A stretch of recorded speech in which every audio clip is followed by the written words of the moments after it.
Good morning students, this is Manchal Panchal and today we are going to discuss about CBSE IT 402 code and this is part A employability skills. So this video is common for 9th and 10th class. दोनों classes के लिए common है क्योंकि 10 marks की theory आती है part A में से. ठीक है, मैंने बहुत ही कम थ्योरी में कोशिश की है इस पूरे पार्ट के जो यूनिट फर्स्ट है कम्युनिकेशन स्किल्स, इसके जो 4 सेशन हैं इनको कवर करने की. So let's start what we are going to read in this unit. Session 1 है कम्युनिकेशन साइकिल, सेशन 2 है various methods of communication, perspective in communication and fourth one is basic writing skills. Trust me this video will help you a lot. बहुत कुछ सीखने को मिलेगा आपको. You don't need to learn exact theories or definitions etc. You just need to listen carefully and then you will be able to write anything in your own language. So first of all, let's discuss about session 1, communication cycle. What is communication? What is the meaning of communication? Communication is the process of sharing of information between two or more people. जब हम दो या दो से लोगों के साथ अपनी इंफॉर्मेशन शेयर करते हैं, अपने व्यू शेयर करते हैं, अपने ओपिनियन शेयर करते हैं, this is communication. Very simple and it is a two way process of reaching mutual understanding. Two way process कैसे है? Because there is a sender and a receiver.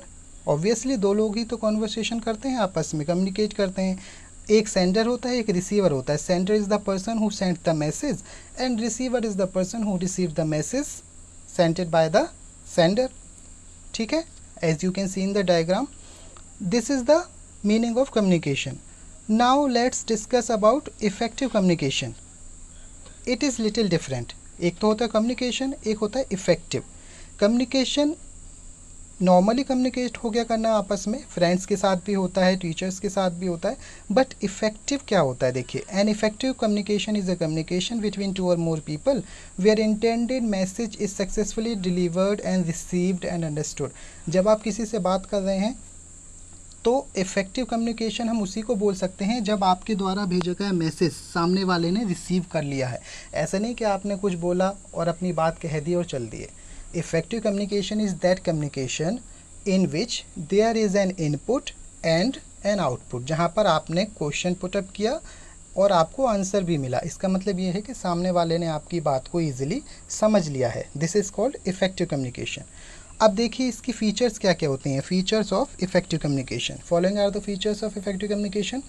First है, देखिए, अगर आप अपनी कम्युनिकेशन को इफेक्टिव बनाना चाहते हैं, देखिए इससे आपको बहुत कुछ सीखने को मिलने वाला है क्योंकि it's a basic part of our life and if your communication is good you will be able to prove yourself everywhere. हर जगह देखिए आपको प्रायोरिटी मिलेगी. तो ये सब इसी यूनिट में कवर किया गया है, इसलिए सीबीएसई ने आपके सिलेबस में इस पार्ट को जो है ऐड किया है. तो देखिए इफेक्टिव कम्युनिकेशंस के लिए क्या क्या फीचर्स होते हैं. फर्स्ट है, common language should be used between the sender and the receiver. Sender और रिसीवर के बीच में एक कॉमन लैंग्वेज यूज़ होनी चाहिए. फॉर एग्जांपल, एक ब्रिटिशर है और आप उसके साथ हिंदी में बात कर रहे हैं, that means he won't be able to receive anything whatever you have shared with him. आपने उसके साथ जो कुछ भी शेयर किया वो नहीं रिसीव कर पाएगा because the language is not common. तो सामने वाला आपसे जिस लैंग्वेज में बात कर रहा है, आपकी लैंग्वेज कॉमन होनी चाहिए उसके साथ. ठीक है. Second one is message should be clear. That means it should convey the right meaning to others. आप जो मैसेज सामने वाले को देना चाह रहे हैं वो क्लियर होना चाहिए, यानी कि सामने वाले को उसका एग्जैक्ट मीनिंग समझ में आ जाए कि आप उससे कहना क्या चाह रहे हैं. दैट मीन्स सिंपली आप ये भी बोल सकते हैं, message should not B confusing नहीं होना चाहिए कि घुमा फिरा कर बात को कहना. Third one is listening to others is a very important aspect of effective communication. ये देखिए बहुत ही इंपॉर्टेंट पॉइंट है, लिसनिंग टू अदर्स, दूसरों को सुनना. इफेक्टिव कम्युनिकेशन का ये मोस्ट इंपॉर्टेंट पार्ट है. कहते हैं ना, to become a good speaker first of all you need to become a good listener. अगर आप एक अच्छे लिसनर हैं, only then you will be able to become a good speaker. Okay. Next is there must be an input and an output. मैंने आपको बताया कि अगर सामने वाले से आप कोई क्वेश्चन पुटअप करते हो और अगर आपको वो आंसर दे रहा है, that means he is listening to you, वो आपको ध्यान से सुन रहा है. That is called effective communication, कि आप क्वेश्चन पुटअप कर रहे हो, आपको आंसर मिल रहा है. ठीक है. So these are the features of effective communication. अब बात कर लेते हैं elements of communication cycle. Communication cycle होती है जिस तरह से एक पूरी प्रोसेस होता है, उसमें कुछ एलिमेंट्स होते हैं, तो उनके बारे में थोड़ा सा डिस्कस कर लेते हैं। फर्स्ट वन होता है एक तो मैसेज। मैसेज का मतलब इन्फॉर्मेशन टू बी कन्वेड, जो इन्फॉर्मेशन आप लोगों को देना चाह रहे हैं। एक होता है sender. Sender means one who sends the message, जो मैसेज सेंड करता है। और एक होता है receiver, one who receives the message. आपने जैसे कि पढ़ा, it is a two way process, तो obviously one is sender and one is receiver. Encoding. Encoding का मतलब होता है formation of the message. Formation of the message मतलब हाउ यू आर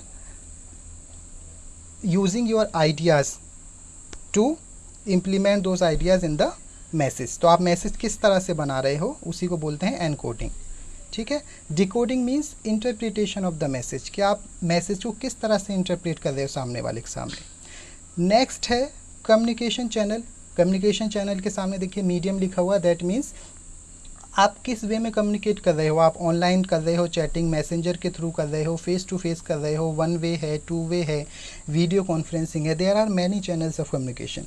ठीक है, उसके अकॉर्डिंग आपको देखना होता है कि आपको किस तरह से कम्युनिकेट करना है। And last one is feedback. Feedback का मतलब होता है रिस्पॉन्स। रिस्पॉन्स बहुत ज़रूरी है। देखिए, feedback is very important in effective communication, because this is the feedback that will let you know that how your communication was and how much your listeners have learned from you. आपके listeners ने आपसे कितना सीखा है। For example, teachers class में पढ़ाने के बाद आपसे क्वेश्चन पुटअप करता है और आप हैंड रेज करते हैं। अगर आप आंसर्स देते हैं ऑब्वियसली तभी तो टीचर को पता चलता है कि हाँ, बच्चों को समझ आया, उसने कुछ सीखा आपसे। तो फीडबैक बहुत ज़रूरी है और ये हर फील्ड में होती है आपके। ठीक है। So these are the elements of communication cycle. Next है barriers of effective communication. Effective communications में कौन कौन सी प्रॉब्लम्स आ सकती हैं। देखिए, बैरियर्स जो होती हैं, एक तरह से दीवार बोलते हैं इसे। इफेक्टिव कम्युनिकेशन के बीच में कौन सी दीवार है। फॉर एग्जांपल देखिए, barrier to effective communication is any factor. कोई भी फैक्टर हो सकता है, जैसे कि इंडिविजुअल हो सकता है, या फिर सिचुएशनल हो सकता है, या फिर एनवायरमेंटल हो सकता है, जो क्या करता है, रिसीवर को एक्यूरेट मैसेज रिसीव करने से प्रिवेंट करता है, रोकता है।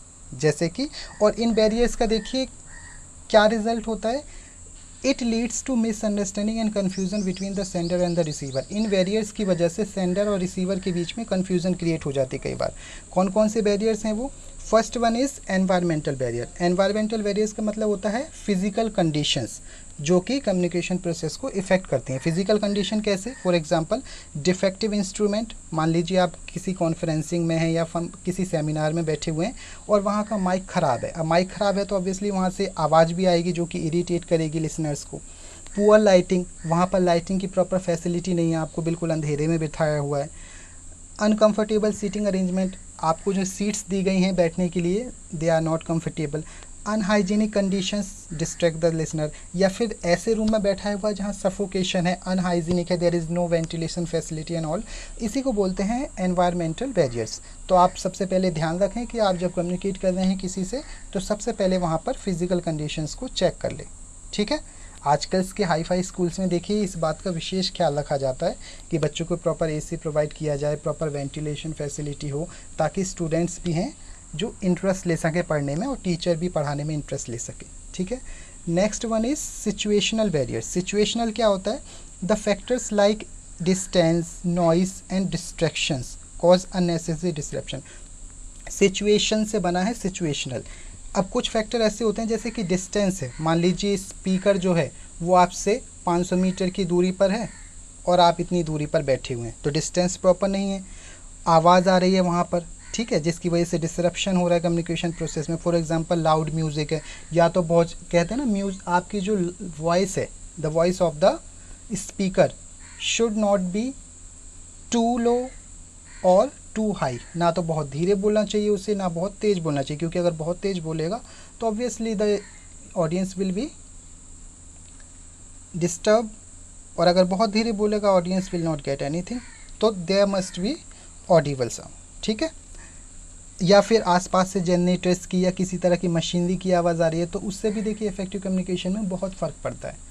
तो ये सिचुएशनल बैरियर है। Third one is individual. Individual barriers होते हैं पर्सनल किसी के, जैसे कि एटीट्यूडनल होता है। एटीट्यूडनल मतलब किसी का देखिए फैक्टर्स लाइक एज का फैक्टर भी होता है, जेंडर का फैक्टर भी होता है, लैक ऑफ इंटरेस्ट, कोई मान लीजिए इंटरेस्ट ही नहीं है सुनने में, ऐसे पर्सन बैठे हुए हैं जो टॉपिक में ही इंटरेस्ट नहीं रखते, ठीक है, discomfort with the topic, culture etcetera, आप किस जगह पर इस एक तरह से लेक्चर दे रहे हैं। फॉर एग्जांपल आप बांग्लादेश में लेक्चर दे रहे हैं और अगर आप हिंदी में बोल रहे हैं तो obviously they won't be able to understand anything और they will not take interest. अगर आप वहाँ की कॉमन लैंग्वेज यूज़ करेंगे only then they will be able to take the interest, ठीक है। So this one is the individual various. अब बात करते हैं लिंग्विस्टिक एबिलिटी। लिंग्विस्टिक का मतलब स्पीच डिसऑर्डर्स, कुछ लोगों को बोलने में प्रॉब्लम होती है, ठीक है, स्टैमरिंग की प्रॉब्लम जिसे हकलाना बोलते हैं, या फिर किसी को किसी तरह की फिजिकल डिसेबिलिटी है, चाहे वो हियरिंग हो सकती है, मोटर हो सकती है, ठीक है, can distort the communication process. तो इसमें भी जो है कम्युनिकेशन प्रोसेस काफ़ी हद तक जो है डिस्टॉर्ट होता है। Next one is inattention. Inattention means if the listener is preoccupied और डिस्ट्रैक्टेड और just not interested in the conversation he will likely to be not attentive. अगर लिसनर जो है पहले से ही भरा बैठा है, बिल्कुल ही इंटरेस्ट ही नहीं है उसका कन्वर्सेशन में, या उसे ज़बरदस्ती बिठाया गया है, तो obviously he will not be attentive, वो ध्यान से सुनेगा ही नहीं, और सुनेगा नहीं तो फीडबैक क्या देगा, ठीक है। फॉर एग्जांपल क्लास में स्टूडेंट्स होते हैं, कुछ घर से पेरेंट्स भेज देते हैं ज़बरदस्ती, क्लास में बैठे होते हैं, टीचर्स पढ़ा रहे हैं but they are not taking any interest, तो ऐसे स्टूडेंट्स कुछ नहीं समझ पाते, ठीक है। Next is emotional state. Emotional state क्या होता है? Emotions of the sender at the time of encoding may result in the uses of wrong words or tone that may lead to miscommunication। कहने का मतलब है जो सेंडर है यानी कि आप हैं, ठीक है, अगर आप जब रिजल्ट दे रहे हैं किसी को तो उस समय आपको अपने इमोशंस को कंट्रोल में रखना चाहिए, क्योंकि अगर आपने गलत वर्ड यूज़ कर दिए तो इससे मिसकम्युनिकेशन हो सकता है। तो इमोशंस को हमेशा कंट्रोल में रखना चाहिए whenever you are talking with anyone, किसी भी वे में आप टॉक कर रहे हो, control your emotions, okay। so now you are able to explain। अब उम्मीद है कि आप एक्सप्लेन कर सकते हैं what is communication, what are the features of effective communication, effective communications की क्या features हैं, what are the barriers of effective communications and what are the elements of communication cycle। I hope you will answer these questions now, okay। next session is various methods of communication. अब हम बात करते हैं communications के कौन कौन से method होते हैं। First one is verbal, second is non verbal and third one is visual. These are the three methods of communication. अब बात करते हैं वर्बल कम्युनिकेशन क्या होता है। Verbal communication involve the use of words. अगर हमें किसी को मैसेज डिलीवर करना है तो हम वर्ड्स का यूज़ करते हैं वर्बल कम्युनिकेशन में। क्यों? क्योंकि words are the most accurate and powerful tools to express and share ideas. अपने आइडियाज़ को शेयर करना, एक्सप्रेस करने के लिए वर्ड्स जो हैं बहुत ही एक्यूरेट फॉर्म होती हैं, ठीक है, या टूल्स होते हैं बोल सकते हो। अब verbal communications further classified into two categories. First one is oral and second one is written. Oral as the name implies when you express your information और आइडियाज़ थ्रू स्पोकन वर्ड्स। जब आप अपने आइडियाज़, व्यूज़, ओपिनियंस वगैरह को बोलकर किसी से share करते हैं उसे बोलते हैं oral communication and it is the natural form of communication. बहुत ही नेचुरल फॉर्म है क्योंकि जो ऑलरेडी हम करते हैं क्लास में, पेरेंट्स के साथ, फ्रेंड्स के साथ। इसका बेनिफिट क्या है? नेचुरल फॉर्म क्यों है? Because it provides immediate feedback and clarification. ये आपको इंस्टेंट फीडबैक प्रोवाइड कराता है। आपने किसी से क्वेश्चन पूछा and definitely he will give you the answer, ठीक है। सो इसे बोलते हैं इमीडिएट फीडबैक देना, और सारी बात वहीं पर क्लियर हो जाती है ओरल कम्युनिकेशन। अब देखिए बहुत ही इंपॉर्टेंट है ओरल कम्युनिकेशन, हम डेली लाइफ में यूज़ करते हैं। इसको कैसे इफेक्टिव बनाया जा सकता है? The factors that determine the effectiveness of oral communication. ऐसे कौन कौन से फैक्टर्स हैं जो ओरल कम्युनिकेशन को इफेक्टिव बनाते हैं? तो ध्यान से सुनिएगा, बहुत ही इंपॉर्टेंट है। First one is pace. Pace means how fast और स्लो यू स्पीक। आप कितना तेज़ बोलते हैं और कितना धीरे बोलते हैं, ठीक है। बहुत तेज़ बोलेंगे तो समझ नहीं आएगा किसी को, और बहुत धीरे बोलेंगे it will show that you are lack confident. तो सबसे पहले improve the pace of your voice, पहले तो इसे सुधार लें, ठीक है। Next one is clarity in pronunciation. Pronunciation का मतलब आप जो कुछ भी बोल रहे हैं उसमें क्लैरिटी है या नहीं। It refers to speaking words clearly and correctly.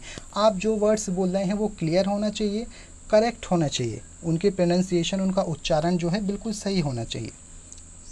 Got it. Third one is volume या फिर pitch. It means how loud और सॉफ्ट योर वॉइस इज। कहने का मतलब है आपकी आवाज़ कितनी तेज़ है और कितनी सॉफ्ट है। सॉफ्ट स्पोकन पर्सन्स जो हैं ऑब्वियसली रिस्पेक्ट दी जाती है, लेकिन बहुत ही लाउड जो है आपकी रूडनेस को दिखाता है कई बार। So try to balance your volume और the pitch. Fourth one is choice of words. Choice of words means it refers to choosing the appropriate words while communicating. जब आप किसी से बात कर रहे हैं तो एप्रोप्रिएट वर्ड्स का यूज़ करें, मतलब जो बात आप कर रहे हैं, जिस मैटर पर बात कर रहे हैं, तो क्या जो वर्ड्स आप अपने सेंटेंसेस में लगा रहे हैं क्या वो फिजिबल हैं, एप्रोप्रिएट हैं। ऐसे वर्ड्स का यूज़ ना करें कि सामने वाले को हर्ट कर जाए वो, ठीक है। Next one is fluency. Fluency का मतलब होता है एक तरह से रैपिडेक्स।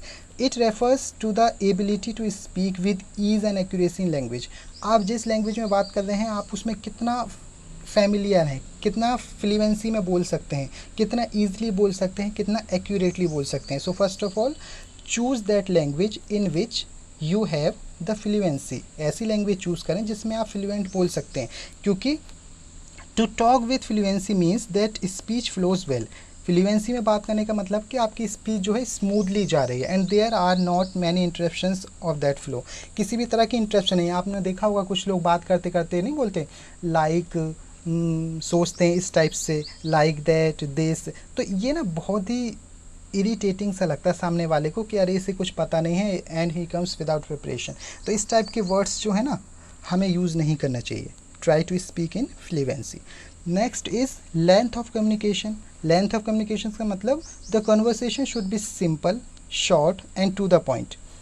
आप जो कन्वर्सेशन किसी से कर रहे हैं तो एक तो वो सिंपल होनी चाहिए, शॉर्ट होनी चाहिए एंड टू द पॉइंट। आप पूरी कहानी मत सुनाओ किसी को, just talk in a simple language, short and to the point, काम की बात करो, ठीक है। So these are the factors of oral communications. उम्मीद है नेक्स्ट टाइम जब आप किसी से बात करेंगे तो you will keep all these points in your mind.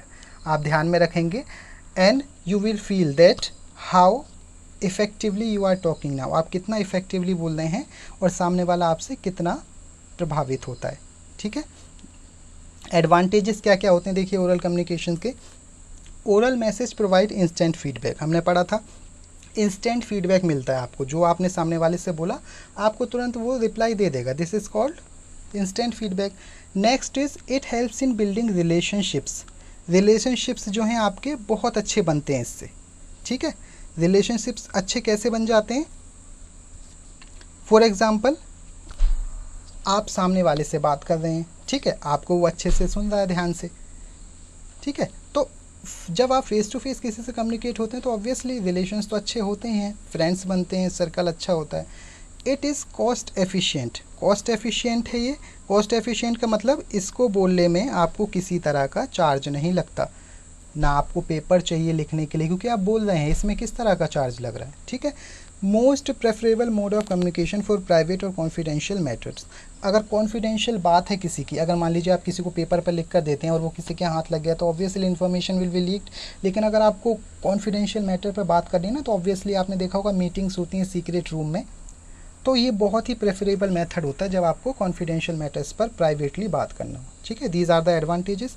Now let's discuss about the disadvantages of oral communication. Disadvantages देखिए इसके क्या क्या हो सकते हैं। फर्स्ट है it has no legal validity. इसकी कोई लीगल वैलिडिटी होती ही नहीं है। फॉर एग्जाम्पल आप किसी से घर खरीदते हैं, ओरली आपने जो है ट्रांजेक्शन कर लिया, ठीक है। अब आपके पास रिटर्न में क्या प्रूफ है और गवर्नमेंट जो है रिटर्न प्रूफ मांगता है आपसे, तो इसकी कोई लीगल वैलिडिटी नहीं हो सकती, ठीक है। It does not provide a permanent record and the message can easily be forgotten. ये कोई परमानेंट रिकॉर्ड आपको नहीं देता, जो भी मैसेज है ऑब्वियसली वो फॉरगॉट हो सकता है, ठीक है। आपने बात ही तो की, उसे कहीं रिकॉर्ड थोड़ी किया है। नेक्स्ट है in this form of communication emotions are visible. अब आप कम्युनिकेट करते हैं जब किसी से फेस टू फेस तो आपके इमोशंस भी सामने वाले को साफ दिखाई देते हैं। Hence can lead to miscommunication. इससे कई बार क्या होता है, मिसकम्युनिकेशन होने के चांस ज़्यादा रहते हैं क्योंकि इमोशंस का सही यूज़ करना, एक्सप्रेशंस का सही यूज़ करना, this is also an art. Next is this form of communication is not suitable for lengthy message. Obviously अगर आपको लेंथी मैसेज किसी को डिलीवर करना है तो ये बिल्कुल भी सूटेबल नहीं है क्योंकि सामने वाले को आपने मान लीजिए 10 लाइन्स बताई और वो सामने वाले को जब बताने जाएगा नेक्स्ट किसी को तो obviously he will forget some lines, ठीक है। तो अगर लेंथी मैसेज आपको किसी को डिलीवर करना है so this is not the suitable form. Next one is written communication, as the name implies, when the intended message is delivered to the receiver in the form of written words is called written communication. नाम से ही पता चल रहा है, ठीक है. It is an innovative activity of the mind that involves a careful choice of words. ये माइंड की एक इनोवेटिव एक्टिविटी है जिसमें हम केयरफुली वर्ड्स का सिलेक्शन करते हैं, ठीक है, एक करेक्ट ऑर्डर में, ताकि सामने वाले को जो है बहुत ही अच्छा मैसेज जाए. इसके एडवांटेजेस देखिए क्या क्या हैं. Advantages of written communication. Written communication allow the sender to thoughtfully draft clear and comprehensive the message. इसमें क्या होता है, सामने वाले को आप बहुत ही क्लियरली कॉम्प्रीहेंसिवली लिखकर मैसेज जो है सेंड कर सकते हैं, बिल्कुल सोच कर बहुत अच्छे से, ताकि कोई भी लाइन रह ना जाए. नेक्स्ट है written content has legal validity. बहुत इंपॉर्टेंट है ये, देखिए रिटन कंटेंट जो होता है उसकी लीगल वैलिडिटी होती है, ठीक है. It is a suitable mode of communication for lengthy messages. अगर आपको लेंथी मैसेजेस भेजने हैं किसी को तो ये बहुत ही सूटेबल मैसेज है, क्योंकि आप सोच कर लिख सकते हैं और आपसे कोई भी पॉइंट मिस नहीं हो पाएगा, ठीक है. These are the advantages of written communication. Now let's have a look about disadvantages. Disadvantages क्या है इसके. Written communication requires time for drafting the message. Obviously इस मैसेज को लिखने के लिए आपको टाइम चाहिए होगा. रिटन कम्युनिकेशन में इन्वॉल्व पोस्टेज कॉस्ट. अब आप मैसेज किसी को पोस्ट करेंगे तो उसमें भी देखिए कॉस्ट लगेगा. Written message cost feedback and consequently delays in decision making. अब देखिए, अब ओरल में तो क्या था, इंस्टेंट फीडबैक मिल जाता था, लेकिन रिटर्न में आप किसी को रिटर्न में मैसेज भेजेंगे, then he will read and he will reply back. It will take a lot of time, और जब टाइम मिलेगा तो ऑब्वियसली आपको डिसीजन लेने में भी टाइम लगेगा, ठीक है. So this is the written communication. अब बात करते हैं नॉन वर्बल कम्युनिकेशन क्या होता है. देखिए, non verbal communication means communicating without using of words. Verbal में तो देखिए वर्ड्स का यूज़ किया जाता है, हमने अभी पढ़ा, लेकिन नॉन वर्बल कम्युनिकेशन में we do not use words, oral और रिटन. इसमें किसी तरह का ओरल रिटन वर्ड्स का यूज़ नहीं किया जा सकता, ठीक है. It can be effectively use to enhance our verbal communication. हमारे वर्बल कम्युनिकेशन को हम एनहेंस कर सकते हैं, ठीक है. इसमें देखिए क्या यूज़ होता है. It includes our body language. इसमें बॉडी लैंग्वेज का यूज़ होता है, gestures, facial expressions, eye contact, pointing fingers etcetera, ठीक है. ये सब इसमें यूज़ होता है. एलिमेंट्स क्या क्या है देखिए नॉन वर्बल कम्युनिकेशंस के, ये भी बहुत इंपॉर्टेंट है. एक्चुअल में देखा जाए ना तो पार्ट ए जो है आपका, this completely belongs to your personality development. बहुत ही इंपॉर्टेंट है, आपका इन फ्यूचर भी काम आएगा. तो फर्स्ट है देखिए फेशियल एक्सप्रेशन. फेशियल एक्सप्रेशन मतलब the look on a person face. आप सामने वाले के फेस को किस तरह से देख रहे हैं. आप उसे घूर कर देख रहे हैं, ठीक है, पोलाइटली देख रहे हैं, या एंग्रली देख रहे हैं, गुस्से से देख रहे हैं, ये आपको डिपेंड करता है. तो फेशियल एक्सप्रेशन को कंट्रोल करना भी एक आर्ट है. नेक्स्ट है जेस्चर. जेस्चर का मतलब होता है conscious hand and body movements and signals. हम बॉडी मूवमेंट्स का यूज़ करते हैं. देखिए ये भी एक लैंग्वेज है, स्पेशली फॉर डेफ पीपल, ठीक है. तो आप किस तरह से हैंड मूवमेंट्स का यूज़ कर रहे हैं, किस तरह से सिग्नल दे रहे हैं, ये भी एक सीखना बहुत ज़रूरी है. इसमें जेस्चर्स का यूज़ होता है. बॉडी लैंग्वेज का मतलब होता है facial expressions, eye movements, hand gestures and postures. Facial expressions are very important in communication because your expressions tells everything about your character, about your background, about everything, ठीक है. तो facial expressions को learn करना सीखें, control करना सीखें. Eye movement, आप eyes को किस तरह से ब्लिंक करते हैं, ज़्यादा तेज़ या ज़्यादा धीरे तो नहीं. हैंड जेस्चर्स, आप अपने हैंड्स को किस तरह से हिलाते हैं, एंड पोस्चर्स, ठीक है. नेक्स्ट है आई गेज. आई गेज का मतलब द मूवमेंट ऑफ आइज. आप आइज को किस तरह से मूव करते हैं, ठीक है. आइज जो है आपका, कहते हैं ना, आइज आर द मिरर. एक तरह का शीशा होता है जिसमें आपका कैरेक्टर दिखाई देता है. तो आइज को भी कंट्रोल करना बहुत ज़रूरी है while communicating with others. Next है फिजिकल कॉन्टैक्ट. फिजिकल कॉन्टैक्ट का मतलब होता है टच, ठीक है. वार्म टच और टाइट टच. मैंने एग्जांपल दिया हुआ यहाँ पर मदर का. फॉर एग्जांपल देखिए टच होता है. अब देखिए इसमें भी कई तरह का, जैसे कि मदर है, ठीक है, एक बच्चे को हग करती है तो ये तो वार्म टच हो गया. और अगर उसी बच्चे को डांटना है तो उसको थोड़ा सा टाइटली पकड़ती हैं. टच तो टच है, लेकिन देखिए दोनों का मीनिंग डिफरेंट है, मैसेज अलग जा रहा है, ठीक है. तो ये फिजिकल कॉन्टैक्ट होता है. Dress and appearance, this is the very important element of non verbal communication. सबसे पहली बात तो जब आप किसी के सामने जा रहे हैं, well dress and leaves a good impression. अगर आप वेल ड्रेस्ड हैं तो इसका एक तो बहुत ही अच्छा इंप्रेशन पड़ता है। कहते हैं ना, first impression is the last impression. So first of all dress up yourself nicely. Okay, so this is the non verbal communication. I hope आपको समझ आ गया होगा। Last one is visual communication. नाम से ही पता चला visual, something that we get from the sight of eyes, जो हम देखकर कुछ भी जब लर्न करते हैं। ठीक है, एनी वर्बल और non verbal communication utilising the sense of sight. देखिए दिया हुआ है कि जब हम आंखों से देखकर, आंखों से यूटिलाइज कर कर कम्युनिकेट करते हैं, this is called non verbal communication, जो भी हम लर्न करते हैं। For example visual communication uses visual aids. Visual communication जब किया जाता है तो उसमें विजुअल एड्स यूज़ किए जाते हैं, जैसे कि ग्राफ्स, बच्चों को ग्राफ्स के थ्रू पढ़ाना किसी को भी। ठीक है, चार्ट्स का यूज़ करना, मैप्स का यूज़ करना, पावर पॉइंट प्रेजेंटेशंस का यूज़ करना, प्रोजेक्टर्स का यूज़ करना, स्मार्ट बोर्ड्स हैं, वाइट एंड ब्लैक बोर्ड्स हैं, मॉडल्स हैं, पेपर हैंडआउट्स हैं।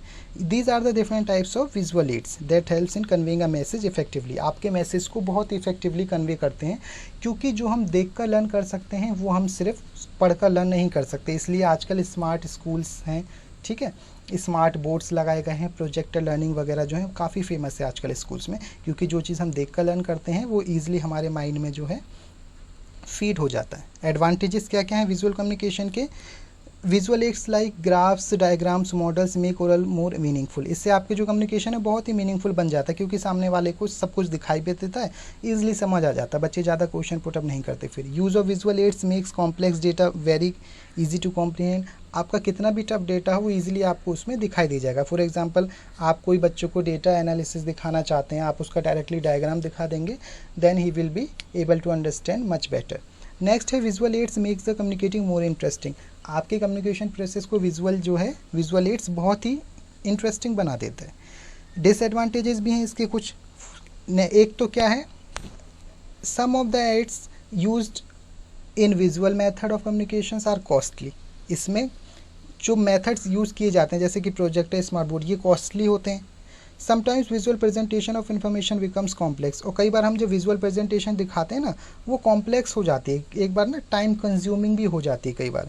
Sometimes visual techniques take much time to communicate. Obviously आप एक एक पॉइंट एक्सप्लेन करोगे, दिखेगा उसमें, तो ऑब्वियसली 50 तरह के क्वेश्चंस भी आते हैं, तो उस केस में ये टाइम टेकिंग प्रोसेस भी हो जाता है। Okay, session 2 end. Third session is perspective in communication. Perspective क्या होता है? देखिए, perspective is an individual's point of view. हर किसी का देखिए अपना अपना पॉइंट ऑफ व्यू होता है, देखने का नज़रिया होता है, which we interpret and understand every communication and event happening around us. हमारे चारों तरफ जो भी हो रहा है, जो कुछ भी whatever incidents are happening around us, we all have different different point of view. सबका देखने का अलग अलग तरीका होता है, ठीक है, इसी को बोलते हैं perspectives. Factors affecting perspective in communications. अब ऐसे कौन कौन से फैक्टर्स हैं जो इफेक्ट करते हैं पर्सपेक्टिव को?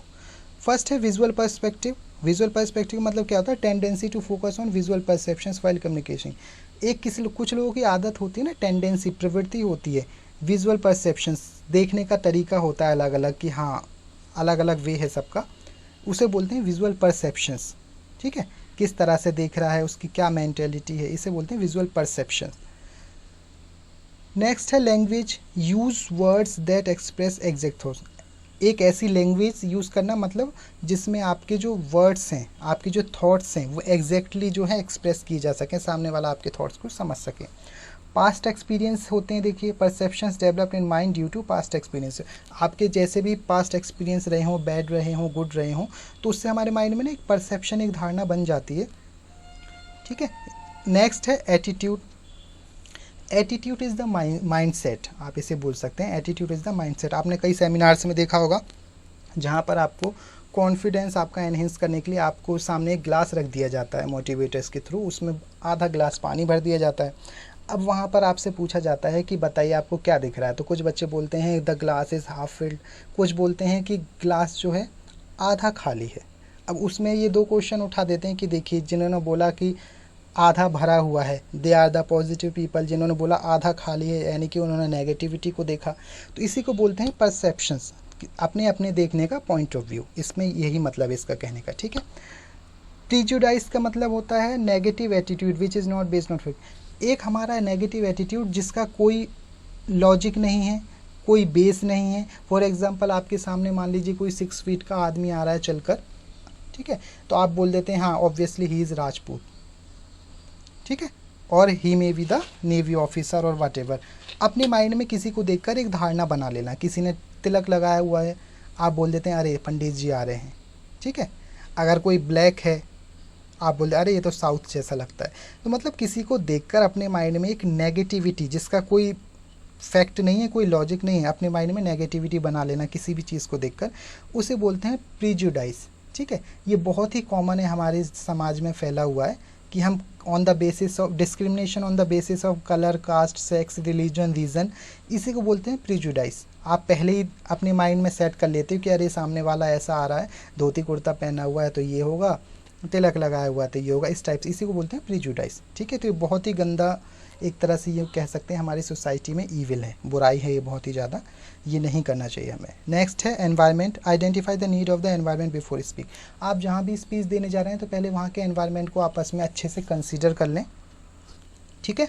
अच्छे से कंसिडर करने से क्या होगा, आप पहले ऑब्जर्व करें and then you should start speaking so that you will be able to prove yourself as a good speaker, okay. Next and last session is basic writing skills. Writing देखिए बहुत ही important होते हैं। Written communication is the most effective mode of communication. It is more formal and less flexible than oral. Formal communication है, formally जब आपको किसी को लिख कर भेजना है कुछ भी, ठीक है, चाहे वो ऑफिस हो, स्कूल्स हो, उसे बोलते हैं formal communication. The written form is helpful in keeping a record to the communication for future reference. Written का देखिए क्या बेनिफिशियल है कि आप इसे as an evidence, as a proof future के लिए रख सकते हैं। इसके लिए हमने पढ़ा था 7 C's of communication. 7 C's of communication बहुत इंपॉर्टेंट है कम्युनिकेशन प्रोसेस में, राइटिंग के लिए, ठीक है। अगर आप कुछ किसी को राइट कर रहे हैं, if you are writing a message to anyone, so you must keep these 7 C's of communication in your mind before writing anything to others. For example, first है इसका clear. The message should be not confusing. Message should be clear. आप सामने वाले को जो message दे रहे हैं वो बिल्कुल क्लियर होना चाहिए, कन्फ्यूजिंग नहीं होना चाहिए, टू द पॉइंट, ठीक है। करेक्ट, करेक्ट का मतलब message should B free from spelling और ग्रामेटिकल मिस्टेक्स। आपका जो मैसेज है उसमें किसी भी तरह की ग्रामेटिकल मिस्टेक्स नहीं होनी चाहिए और स्पेलिंग मिस्टेक भी नहीं होनी चाहिए, क्योंकि इससे जो है मिसकम्युनिकेशन होने के चांस रहते हैं। नेक्स्ट है complete. It should have all the required information. That means your message should be complete and all the information must be in it that you want to deliver और forward. जो message आप देना चाहते हैं वो सारा content इसके अंदर हो। कॉन्क्रीट का मतलब होता है the content should be supported by fact and figure. आप जो कुछ भी कंटेंट दिखाना चाह रहे हैं उसमें फिगर्स बनाए हों या फैक्ट्स दिखाए हों तो और भी अच्छी बात है, उससे ज़्यादा अच्छा लर्न करने में आसानी होती, सामने वाला मैसेज आपको ईजिली समझ सकेगा। कंसाइज का मतलब the message should be precise and to the point. Concise का मतलब आपका मैसेज जो है प्रिसाइज, शॉर्ट होना चाहिए एंड टू द पॉइंट होना चाहिए, एग्जैक्ट इन्फॉर्मेशन। आपको उसमें कहानी लिखने की ज़रूरत नहीं है। Consideration, always consider receiver's mindset. आप जिसको भी मैसेज ड्राफ्ट कर रहे हैं, जिसको भी मैसेज लिख रहे हैं, आपको उसके माइंडसेट का पता होना चाहिए कि सामने वाला कैसा है, उसके ओपिनियन कैसे हैं, उसको कितनी नॉलेज है, उसका बैकग्राउंड कैसा है। फॉर एग्जांपल देखिए, जैसे कि शादी का कार्ड है, अब गांव वगैरह हैं जैसे कि विलेजेस हैं, तो उनके माइंडसेट आपको पता है। अगर आप उन्हें वेडिंग कार्ड नहीं देंगे तो जो एज्ड हैं they will not come to you, आपके पास वो आएंगे ही नहीं विदाउट वेडिंग कार्ड और इनविटेशन कार्ड, ठीक है। तो सामने वाले को जब आप कोई भी मैसेज दे रहे हैं तो पहले आप उसके माइंडसेट को, उसके ओपिनियन को, उसके नॉलेज, उसके बैकग्राउंड को माइंड में ज़रूर कंसिडर कर लें। Last point is courteous. Courteous का मतलब the sender must consider the feeling and view point of the receiver while drafting the message. जो सेंडर है उसको भेजने वाले की जो फीलिंग्स हैं, उसके देखने का नज़रिया है, उसे ज़रूर माइंड में रखना चाहिए मैसेज भेजने से पहले, ठीक है। अब ये मैसेज लिखेंगे कैसे, उसके लिए आपको थोड़ा सा सेंटेंस क्या होते हैं और उसके टाइप्स क्या होते हैं आपने इंग्लिश में पढ़ा होगा, थोड़ा सा मैं डिस्कस कर देता हूँ। Sentence, a group of words that makes a complete sense is called a sentence. जो वर्ड्स, ग्रुप ऑफ वर्ड्स हैं जिनका एक कंप्लीट सेंस निकलता हो उसे बोलते हैं sentence.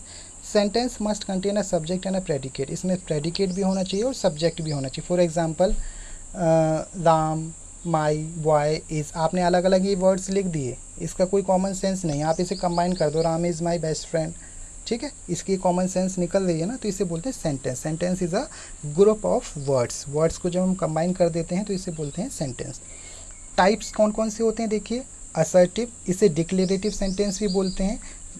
Assertive declarative sentence is that sentence that declares something, इसे आप स्टेटमेंट भी बोलते हैं, ठीक है, जैसे कि Ram is my best friend, full stop, ठीक है, my sister is a teacher, statement भी होता है। असर्टिव और डिक्लेरेटिव सेंटेंसेस में बोलते हैं, दैट असर्ट समथिंग। नेक्स्ट है imperative sentence. Imperative sentences are those sentences that are use for order और रिक्वेस्ट। आप किसी को अगर ऑर्डर देना है या रिक्वेस्ट करनी है तो ऑप्टेटिव सेंटेंस यूज़ करते हैं, जैसे कि please open the door, this is the request. Get up, खड़े हो जाओ, this is the order. Go there, sit hair.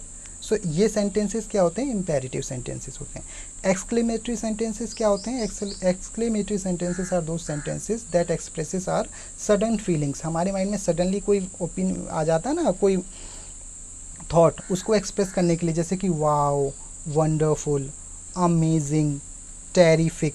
किसी को अगर देखकर सामने मैच देख रहे हो आप, मार्वलस, फैंटास्टिक, एक्सक्लेमेशन, इनकी पहचान क्या है, such sentences ends with exclamation mark, इनके लास्ट में एक्सक्लेमेशन मार्क आता है।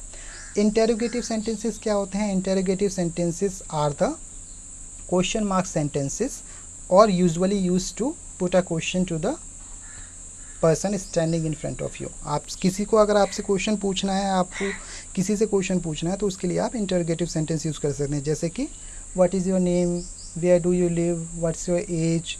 ये भी टू टाइप के होते हैं वैसे देखा जाए तो, WS टाइप और yes no type. WS type कौन से होते हैं, जैसे कि where do you live, WS से स्टार्ट होते हैं ना, what is your name, what is your father's name, who are you, WS से स्टार्ट होते हैं, ठीक है। तो इसमें आपको पर्टिकुलर आंसर देना होता है। एक होते हैं यस नो टाइप, जिसका आंसर सिर्फ यस और नो में दिया जाता है, जैसे कि is this your book, is she your mother, is she your class teacher, is this your pen. तो इनके आंसर यस और नो में दिए जाते हैं, ठीक है। Last is optative sentence. Optative sentences are those sentences that are used for boon curse. आप किसी को आशीर्वाद देते हैं, श्राप देते हैं, इन सब में जो है ऑप्टेटिव सेंटेंस यूज़ किया जाता है, जैसे कि मे गॉड ब्लेस यू, ठीक है, मे यू लिव लॉन्ग। तो इन सेंटेंसेस की पहचान क्या है, optative sentences always starts with may and ends with exclamation mark. May से स्टार्ट होते हैं ये और एक्सक्लेमेशन के साथ एंड होते हैं, ये ऑप्टेटिव सेंटेंसेस की पहचान है। जबकि एक्सक्लेमेटिव सेंटेंस जो हैं वो सिर्फ एक्सक्लेमेशन के साथ एंड होते हैं, स्टार्ट कहीं से भी हो सकते हैं, लेकिन ऑप्टेटिव में आगे मे होना चाहिए स्टार्ट में और लास्ट में एक्सक्लेमेशन होना चाहिए, that means that is a optative sentence. So guys, I hope you have understood very well and I have tried my best to complete the 4 sessions of this unit. Your doubts, your queries are most welcome. Although the video may be long, थोड़ा length ही लग सकता है आपको, लेकिन आपके चारों unit जो हैं इसमें कवर हो गए हैं।